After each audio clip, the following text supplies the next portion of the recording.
अगर आप जैसी जिंदगी जी रहे हैं वैसी ही जिंदगी आप अपने रिटायरमेंट के बाद भी जीना चाहते हैं तो मिनिमम 10% आपकी इनकम का आपको आज से ही सेव करके इन्वेस्ट करना शुरू कर देना चाहिए।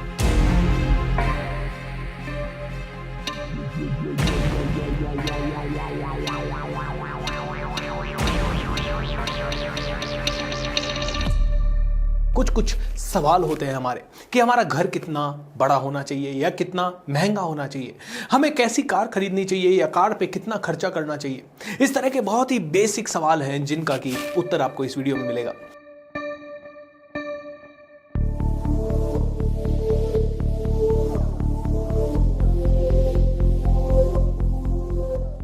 Let's make money because it is important. बहुत ही प्यारी सीरीज है ये यूट्यूब के ऊपर मेरी 15 वीडियोस की, और उसी वीडियो सीरीज में आज का वीडियो आप सभी के सामने है।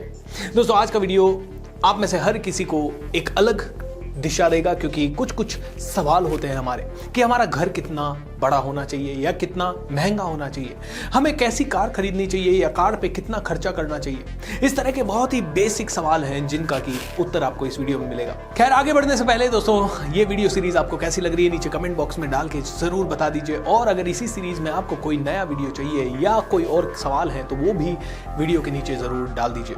दोस्तों मेरा नाम है भूपेंद्र सिंह राठौर, मैं हूं एक इंटरनेशनल मोटिवेशनल स्पीकर, एक बिजनेस कोच, एंड आप लोगों की जिंदगी इस वीडियो सीरीज के माध्यम से 100% बदलने के लिए आ रहा हूं। सबसे पहला क्वेश्चन लोगों का ये हो सकता है कि मुझे सेव कितना करना चाहिए इन्वेस्टमेंट के लिए। तो मैं आपका इस सवाल का उत्तर देना चाहूंगा कि आपको 10% सेव करना है। अगर आप जैसी जिंदगी जी रहे हैं वैसी ही जिंदगी आप अपने रिटायरमेंट के बाद भी जीना चाहते हैं तो मिनिमम 10% आपकी इनकम का आपको आज से ही सेव करके इन्वेस्ट करना शुरू कर देना चाहिए। लेकिन अगर आपको बहुत ही कंफर्टेबल लाइफ जीनी है तो 15%, और अगर आपको लेविश लाइफ जीनी है तो 20%, और अगर आपको अपनी पीढ़ियों को भी सिक्योर करना है तो 30% to 40% सेविंग करनी चाहिए। वापस से बता देता हूं, 10% अगर आपके रेगुलर खर्चे मेंटेन करने हैं रिटायरमेंट के बाद भी तो 10%, अगर आपको रेगुलर खर्चों से बेटर लाइफ जीनी है तो 15%, और अगर आपको लेविश लाइफ जीनी है तो 20%, और अगर आपको आपकी पीढ़ियों को भी अच्छी जिंदगी देनी है तो 30% 40%, और फिर there is no limit. Alright, so ये आपके पहले सवाल का उत्तर। आपका दूसरा सवाल हो सकता है, सर मुझे घर खरीदना है लेकिन मेरा घर कितना महंगा मैं मैक्सिमम खरीद सकता हूं। तो मैं आपको बताना चाहूंगा, अगर आपकी सालाना इनकम 10 लाख रुपए है तो आप अपनी सालाना इनकम से मैक्सिमम 3 से 4 गुना महंगा घर ले सकते हैं। जैसे कि अगर आपका 10 लाख रुपए का सालाना इनकम है तो 40 लाख रुपए is the maximum limit. 40 lakh से ऊपर का घर आप ले रहे हैं तो कहीं ना कहीं आप अपने लिए डेंट क्रिएट कर रहे हैं, क्योंकि देखिए इच्छाओं की कोई लिमिट नहीं है। घर का साइज कितना बड़ा होना चाहिए, 10 बेडरूम भी किसी को कम लगते हैं, किसी को 20 बेडरूम का घर, किसी को 1000 स्क्वायर फीट का घर भी इनफ लगता है, और किसी को 10,000 स्क्वायर फीट का घर भी इनफ नहीं लगता। दोस्तों ये तो ग्रीड है और जो बढ़ती जाती है। ज़रूरत क्या है, ज़रूरत आपकी इनकम से 4 गुना ज़्यादा। अगर मेरी इनकम आज 1 करोड़ है तो मैं 4 करोड़ रुपए तक का घर ले सकता हूं। वैसे तो जैसे जैसे आपकी इनकम बढ़े घर का साइज मैक्सिमम 3 गुना ही होना चाहिए। Alright, does that answer your question? आजकल लोग क्या करते हैं, घर देखने के लिए जाते हैं, उनका बजट होता है 3 लाख 30 लाख 40 लाख, लेकिन जब वो देखने जाते हैं तो उनको बहुत अच्छा दिखने लगता है, ओ वाह ये वाली सोसाइटी, ये ऐसा ये वैसा, और वो अपनी हैसियत से बहुत बड़ा घर ले लेते हैं। दोस्तों मैंने भी ये गलती की थी। जब मैं 10-12 लाख रुपए कमाता था मैंने 60 लाख का घर खरीदा। वैसे तो देखा जाए तो मेरी कैपेसिटी से सिर्फ 20 लाख रुपए का ज़्यादा ही था, लेकिन उस समय EMI का जो बर्डन बढ़ा उसके कारण मैं सेविंग कर नहीं पाया, इन्वेस्टमेंट कर नहीं पाया, और एक्चुअली वो घर मुझे 60 लाख का नहीं पड़ा, वो शायद 1 करोड़ से ज़्यादा का पड़ा।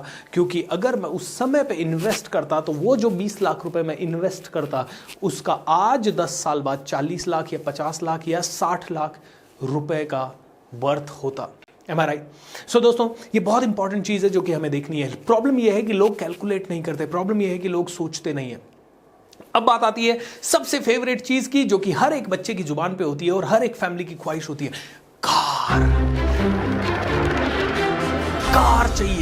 कार चाहिए और बढ़िया चाहिए। तो कार कैसी खरीदनी चाहिए और लोग कैसे खरीदते हैं? दोस्तों कार के ऊपर आपका मैक्सिमम खर्चा होना चाहिए आपकी एनुअल इनकम का 50%, दैट्स इट, या उससे कम। ऑलराइट, एनुअल इनकम फिर से एग्जांपल लेते हैं 10 लाख रुपए। कार पे कितना रुपए आप खर्च करना है? मैक्सिमम आपको 5 लाख खर्च करना है। लेकिन आप खुद बताइए 10 लाख रुपए कमाने वाला कार पे कितना खर्चा करता है? 10 लाख रुपए कमाने वाला 12 लाख 15 लाख या आज की डेट में 20 लाख रुपए की कार ले रहा है और EMI पे कार ले रहा है। एम आई राइट हो रहा हूं? Is it really good? Tell me that. आप कहेंगे नहीं car is a prestige symbol, भैया कार तो चाहिए ही चाहिए। दोस्तों मैंने भी मर्सिडीज बेंज ली और बहुत बड़ी गलती की। उस समय मेरी इनकम थी शायद 30 से 40 लाख रुपए साल की, मेरा पर्सनल प्रॉफिट, और मैंने कार ले ली थी 60 लाख रुपए की। क्या उसके कारण मुझे परेशानी का सामना करना पड़ा? सच में करना पड़ा। लेकिन अभी थोड़े दिन पहले मैंने फॉर्च्यूनर ली। अब मेरी इनकम है 3 करोड़ रुपए साल की और मैंने 40 लाख रुपए की गाड़ी ली।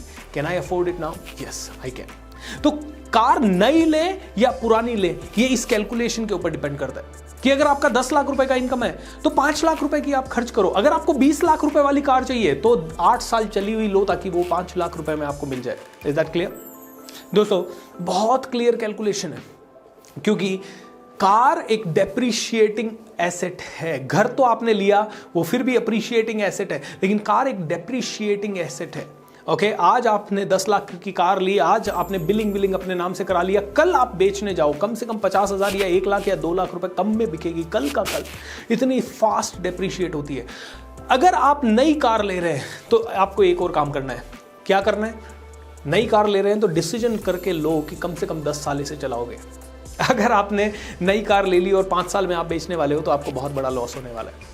अब होता क्या है, हम लोग ये सारे डिसीजन ले लेते हैं लेकिन हम कभी कैलकुलेट नहीं करते, फिर हैज़ार्डली लेते हैं, ये बेचा ये खरीदा और उसमें हमें लॉस होता रहता है। दोस्तों it is not wise to go through lot of losses, क्योंकि ये लॉसेस कब आपको कितने भारी पड़ जाएंगे आपको पता नहीं है। अब बात आती है EMI की, क्योंकि हर एक मिडिल क्लास फैमिली कार लेती है, घर लेती है और बहुत सारी चीज़ें कर लेती है। कई बार तो घूमने फिरने के पैकेजेस भी लेती है और इन सभी चीज़ों को आजकल बड़ा इजी हो गया। क्रेडिट कार्ड स्वाइप करो, EMI में कन्वर्ट करवाओ।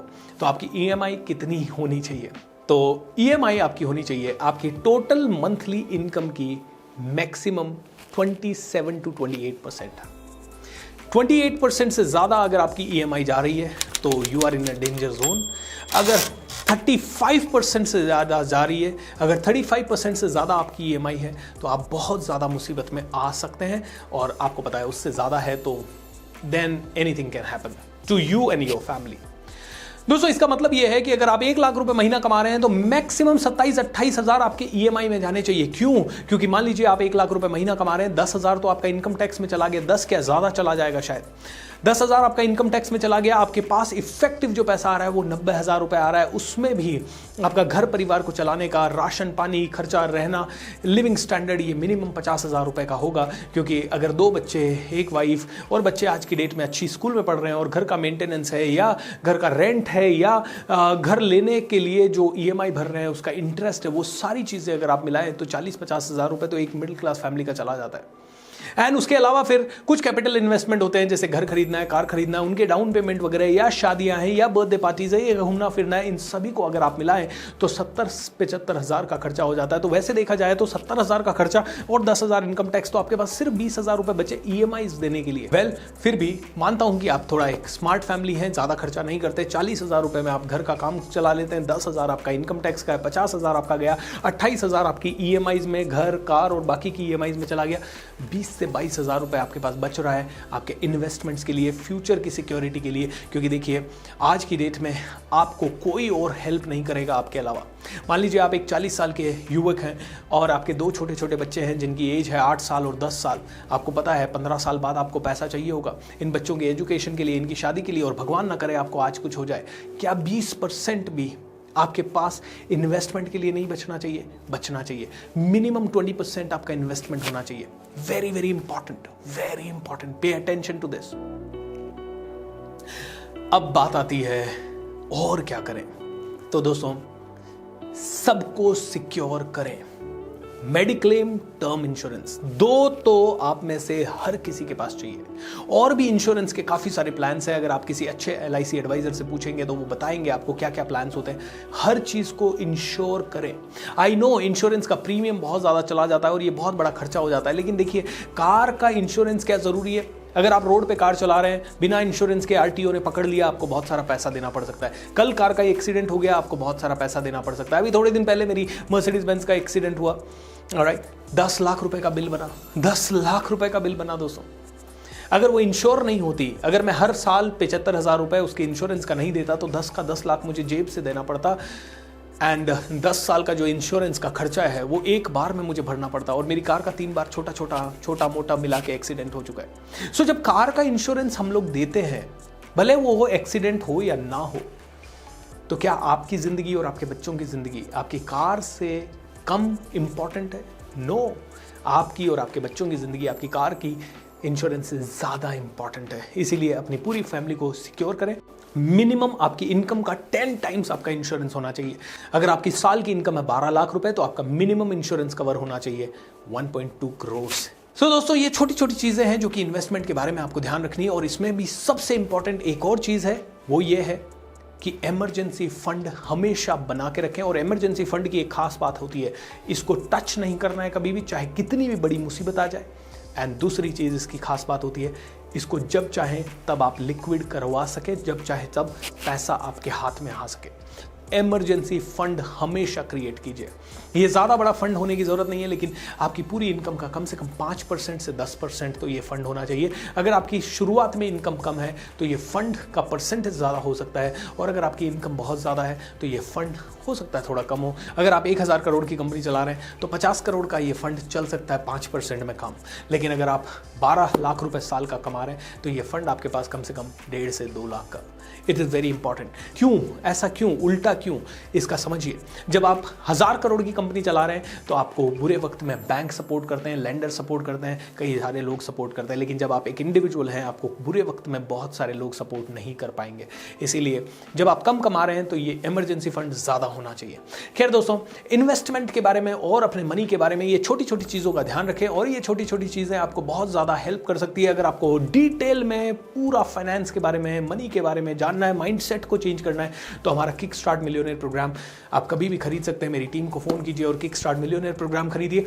अदरवाइज ये 15 वीडियो भी आपके लिए बहुत ज़्यादा हेल्पफुल होंगे।